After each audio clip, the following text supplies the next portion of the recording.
Well, hello and welcome back. We are continuing our season where we are moving forward, getting into the year, getting unstuck, all those good things. We are building better momentum basically this time around, but we are the Building Better Developers podcast, Developreneur podcast, also known as. I am Rob Broadhead, one of the founders of Developreneur, also the founder of RB Consulting, where we help you with a tech reality check before you make that big decision, that big investment. Let's figure out where you're at and is it really a smart one? And if so, what are the things we should do to help that be successful? Good thing and bad thing. Good thing is, this is actually, we'll do a more like behind the scenes one. Good thing is Developreneur, we have got some really, really good interviews. We've had a lot of people we're talking to. Brad is one of them that we'll be talking to here in a few moments. And it's awesome. There's just so much that has come out of these conversations that really want us like moving the ball forward. And there's so many things on my to-do list at this point.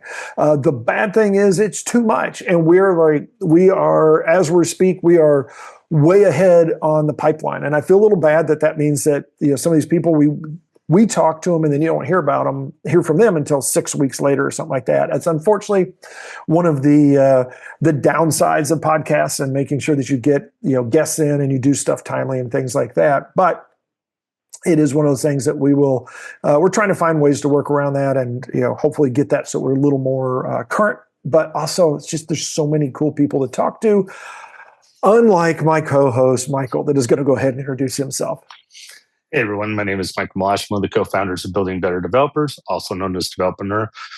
And I'm also the founder of Envision QA, where we help businesses streamline their processes by working using the test-driven approach to automating your software and working out the bugs so your business performs better. Good thing, bad things? Well, bad thing is, as Rob mentioned, we do have a bit of a backlog, but the good thing is we are talking to all these wonderful people. Unfortunately, it puts the work on me to get all the editing done. So we have to do these things a little bit ahead of time so that we can actually get things ready for you people and polished. But with that being said, we've already had a good part one talking to Brad, and I think we're going to have a wonderful conversation continuing on talking about AI processes and things in this next episode. I agree 100%, and I'd rather us not belabor the point, so we will go right back into our conversation where we had left off with Brad Groux. Now, how do you, because you've got this background and you're talking to people that may not, how do you translate that? I mean, you can talk to us and the developers and say, hey, here's your superpower, here's what you do. But then how do you translate that when you're talking to a business owner that's maybe like, maybe they've got a bunch of trucks and all they're doing is they're a fulfillment company. And how do you translate that tech speak, we'll call it, into something to say, hey, let's give you something small and help you understand that you know what you need to know to be able to utilize AI? Yeah, it's a great question. And before I dive in there, for the presentation aspect of it, you can actually make a web page look like a PowerPoint deck. I put like the arrows up in the top left, and it's say make it clickable, and then I put the slide title on the bottom left, and then the bottom right's pages, top right's our logo. So you can go full screen in your browser, and people never know it's not PowerPoint. That's just something I like to say. But translating this to business owners, it really comes down to understanding what that business owner does, what that person does, and that's where the empathy starts. And that's something, again, technologists like myself have always really struggled with. And so if you struggle with empathy, hey, ask ChatGPT or Gemini or Grok or one of these, hey, how can I upskill myself on empathy? Because that's going to be the key going forward, is understanding the pain points that people have.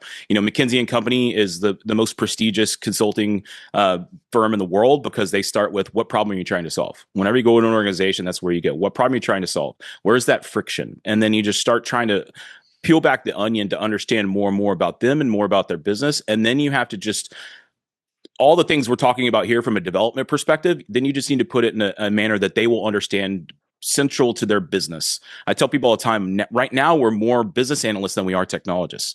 I need to understand, and I think with AI, that's universal. You need to understand the business of what these people are doing. And that's where I think there's going to be a huge differentiator between the people that are successful moving forward in the technology space and unsuccessful moving forward in the technology space. Because before, you only really need to know the technology. If you're going to be an Active Directory expert, you just need to know Active Directory. If you're going to be a developer, you just need to pick your stack and stick with your stack. Going forward, the tools aren't going to matter. because those are going to evolve just as fast as the models are evolving. We see it right now. Like there's every 2 or 3 years, it's a new stack that's taken over the world. And that's going to happen faster and faster and faster because now there's models building these new tools and new ways of doing things. And so being light on your feet, I say all the time, I'm going to need to be able to pivot like like any of your favorite basketball player can be able to pivot that fast. And at the same time, you talk to the business owners in that same way. And so understanding, you have to put it in the perspective that the business owner can understand. And the beauty is now you can get a framework up really, really quickly. Like before, I would have a discovery call with a customer, and then I'd say in 1 or 2 days I'll have a presentation for you or a framework for you, or something like that to show you to get the wheels turning. Now I can do it by the end of the call. I can have my teammate on the call asking qualifying questions. I'm literally vibe coding something during the call using my agentic AI. And at the end of the call, I'll show them something and say, is this something similar to what you're looking for? Are we on the right track here? And people's minds are like really blown. And it doesn't take any real effort from us other than just listening and typing that into our agents as we're on a conversation. So coming down to their level and understanding what their pain points is the key to all of this. So it's interesting. What you just explained there is, where I see AI going, and it's mind blowing. But it does change the dynamics of the whole business concept, right? Because, like you mentioned earlier, you use a Cabana board, and you're not going to have tasks left and right. The whole current model of business is kind of being flipped on its head. So how are we going to be able to successfully still build businesses, still build for these services? That model seems to be breaking every day now, right? Because instead of like you're really not charging a service for an hourly rate, you're charging a service for a task. So we're now getting back into that task, like cost per task versus cost per hour kind of thing. So it's almost like we need to produce more content, more just start knocking things out faster than really dealing with a time to money model, right? How do you see that transition occurring, or how should people plan for that aren't used to that? So I learned of a term when I worked at Microsoft from about 2010 to about 2015 called dog fooding. I'm sure many of you listening now understand what dog fooding is, but dog fooding is basically you eat what you build, and that's how you know whether it's working or it's not working. And to me, if you're going to embrace AI and sell AI and support AI to your customers and folks like that, you need to be using it every day in everything you do. You need to literally live it, eat, sleep, and breathe it. And as developers, you should 100% be equipped to do that. I would consider, I've met genius level developers, like John Carmack level developers in my life, had debates and conversations with them. And that skill, I'll put myself a 4.5 out of 5. I'm a solutions architect. I like looking at 30,000 foot view. I don't like being in the code as much. I do, but I wouldn't put myself anywhere near those folks. But at the same time, that also helps me understand all the moving pieces. And I think that's one of the huge things too, is like we've talked about the people that, you want your pixel perfect for design. There's developers who want that same sort of thing. And there's business owners who want to have that same sort of thing. And in the future, you're going to have 1 or 2, 3, 5, 10 person companies that are worth billions of dollars. It's going to happen. The technology is already there. I mean, just look what Peter Steinberger, the guy who created OpenClaw, like, rumors are he sold it in a $20 to $30 million range, and he did it in less than 3 months, and he did it by himself, and he did it without ever opening an IDE. So you can argue that, hey, you should live in the IDE, you should be the best coder in the world, and all these sorts of things. And so just dog fooding the fact that, like, hey, the development world's been turned on its head. That same thing is going to come to the business world. And so the future is going to favor those bold people who are light on their toes, who are quick and nimble, who can turn quickly. This is one reason I got out of corporate IT, is it moves too slow. I have ADD. I need to be challenged every single day. I can't be in calls with 27 people discussing, the last sprint. That's just not me. I've got to be doing something new and exciting every single day. And that's one reason I fell into consulting. So I think, the mid-market companies, especially, so they have, tens of millions of dollars in revenue every year, they're going to be punching above their weight class with these tools. And I'm working with them every single day. And as long as they have a leader at the top that kind of understands things and says, hey, we're going to drive and shift the way we do this. Everybody's figuring it out as they go too. Like I eat, sleep, and breathe this every day. And I still feel like I'm a fraud. I will be completely honest with you. It's like, it was like my first day at Microsoft. I was like, I'm the dumbest person in the room. I've never felt that before. I think that you're going to be living that every day, and that's just the world you live in, and you have to embrace that. And I think that's trying to convince business owners and business leaders that that's the world they need to embrace too. That's going to change. What's going to change that is seeing success stories. We can do whatever we can do. We're just little people, like, moving pieces on a chessboard. But at the end of the day, the market's going to dictate how businesses move, and that's coming sooner rather than later. So, what would be your number one piece of advice for those that, yes, they have dabbled with AI, but what would you recommend to them, or what would you tell someone just coming into the AI world? How would you tell them to get started? How would you push them to start using AI versus avoiding it, the fear factor of it? How would you get them started? How would you encourage them to get into this, to start building it, to learn it, and grow their business or grow themselves? I'd say choose one of the services and pay for it. So like whether that's Claude, you get the I think it's $25. The OpenAI, get the $25. Or what I think is the biggest deal in the entire world is GitHub Copilot. I know people like a lot laugh at that, but for less than $100 a year, you get access to Gemini, Grok, OpenAI models, Anthropic models, and for $400 a year, you get exponentially more use of that for less than $400 a year. I use for about $300 a month. I have the $200 max Anthropic plan. I have we have the business OpenAI plan, and I have the $400 GitHub for the year GitHub plan. And so for less than $300 a month, I've 10x'd my workload, and that's verifiable proof because I track it in my open source project Veritas Kanban.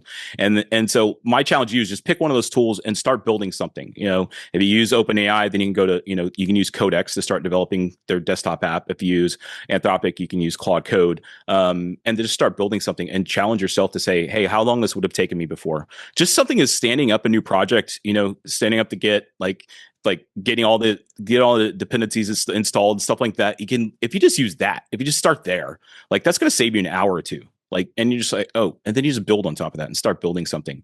I gave a presentation at Houston AI Club, and then also the students at Texas A&M the other day. Just take 30 days, challenge yourself 30 days. And you know what? Don't even listen to me. Go to your favorite LLM and say, I want to revolutionize my business. I want to upskill myself for the next 30 days on how I can use you and agentic AI. Give me a plan to do that. I have a spare hour a day, and it'll give you a pretty good plan to do that and start there. That's the beauty of this. For the first time, we have a revolutionary tool that teaches us how to use itself. And I don't know any other time we could do it. So there's really no excuses other than your time commitment. I understand you may be busy and have kids and all other stuff, but you're going to get left behind if you don't do it. And to me, we're in a lifelong learning scenario going forward. No longer are you going to get a degree for 4 years, work in the same company for 30 years, and that's it, and retire peacefully. You're going to have to reinvent yourself every 12 to 18 months. That's just the truth going forward. And you have to get comfortable in that. And there's so many free resources out there to learn how to do those things. If you'd like to see my presentations on my YouTube channel, where it's about 20 minutes long, and it's like, this is what I did, and here's the proof to show you how I did it. And if I can do this, you can do this. Because I guarantee most of you listening out there are probably a better coder than I will ever be. And so if I could do this, you could do this. So where do you see the role of developers in the next couple of years, even as the coding becomes really, coding is no longer a skill. It's really almost disappearing almost immediately as a value. There's no reason to say, hey, I know Java or Python or whatever it is, because who cares? Because AI knows that and can generate that faster, probably better than you can. So where do you go if you're a developer especially if you've been hanging your shingle out about I'm a, whatever it is, I'm a C developer, whatever it is. Where do you see that going? I think the developers, again, you're already ahead of the curve. You just don't realize it, or you don't trust in yourself. You already know the basic. All these models think like you.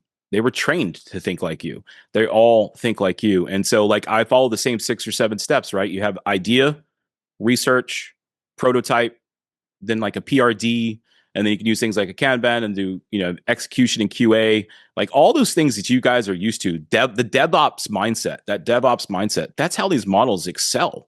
That's how I'm able to. I've lived that for the last 15, 16 years of my life. And so like whenever they just make sense, it understands what I'm talking about. And so if you unlock that potential and you focus on building things and learning things, integrating things, like I think integration is going to be massive. I think it's always been massive. Again, like I talked about having to get data out of a mainframe, that still exists. There's still 16-bit software out there. There's still people running Windows NT and Windows 2000 and all that stuff is, you find a niche, find something there that's going to specialize you. That's a way to differentiate yourself. And then just, I think being open to tackling any problem. When I was at Microsoft, I was the guy. I was single, no kids, so like someone couldn't solve something and I had to be there overnight. Like I was like, I volunteered. I didn't know that I could do it. I had no idea if I knew I could do it, but I knew when I was landed on site, I had 100,000 people behind me at Microsoft that I could reach out to. There's someone there that would help me. So just I think being in that uncomfortable, like jumping in head first, like I think that's just the future. And I think if future embraces the bold. I always thought that was kind of silly, but that's truly, if I think back to you guys probably remember this, but like you probably had ideas in the late 90s, early 2000s that like, if I would have just seen that through, if I had the time to build that solution, I could have beaten Facebook to market, like just using that as an example, but we've all had those ideas. But ideas are a dime a dozen. It's execution that matters. And now execution is easier than ever. So if you're an idea person, this is a gold rush for you. You just have to see things through. And I went from never publishing an open source project before to releasing an open source project in less than a day.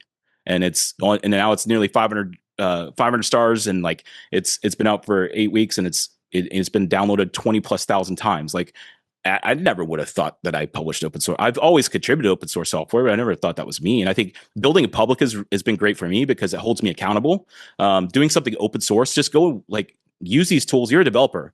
Just go ask it. Hey, I want to contribute to some of the most popular open source projects out there. Go scour GitHub for me, find some for me, and then use these tools to contribute to that. And that's just how you get started. That's a great way too. And again, I like building in public. I share my stories on LinkedIn and Twitter, and I share the good things and the bad things. And that keeps me accountable too, because again, if I say I'm going to build something and it'll be out in 2 weeks and people are like, hey, where is that? That makes me stay on that path. Yeah, I think accountability is awesome. I like that. I like that you mentioned you use even AI and your tools to help you with that. Very much the same way that was actually one of the first conversations I had with AI about like how can I get better. It's like, let's get you accountable. It's basically like, okay, you're doing too much stuff. Let's actually like finish some things, follow some things through, and be a little less scattered in the approach. A little more, a little less shotgun and a little more rifle approach, I guess. All of this has been awesome. And as unfortunately, I guess, or fortunately, so often is the case, time has flown, like just screamed right by for us. With all of this, and I know a lot of people in the audience are just, are simpatico with all of this, as they would say. So what is the best way for them to reach out and talk to you if they want to further the conversation, or if they would love for you to come hang out and maybe they're like, hey, I need somebody to nudge my boss a little bit in the right direction? Yeah, so I'm blessed and or cursed whether I have it, but I have a unique name. I'm Brad Groux, BradGroux. I've been using my real name on the internet since like the late 90s, early 2000s. So there's embarrassing stuff out there to me. But again, I always did that to hold myself accountable. You may find some stuff from video game and sports forums and stuff back in the day. But yeah, you'll find me on LinkedIn, Twitter. All the major platforms, GitHub.